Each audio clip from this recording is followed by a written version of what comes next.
daw sila sa inyo.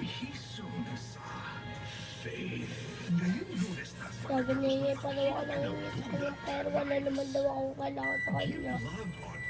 Kasi sinabihan niya pa ako, ngayon na nga may pera sa bukas na daw wala na daw ang pera.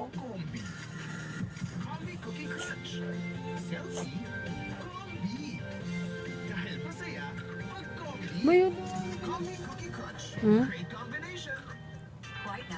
Ano umiyak ka?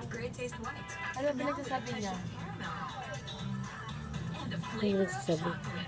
Sabi niya, ngayon na nga daw ako may pera sa bukas na daw wala na daw ako. Sa kanino niya sinabi? So ako yun. Sinabi niya pa nga kay mama, sarap pa nga ni mama eh.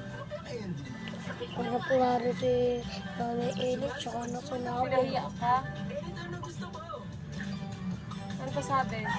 Sabi na ngayon lang daw ako may pera, so bukas na daw wala na daw ang pera. Hindi na naman daw ako sa kanyang pera.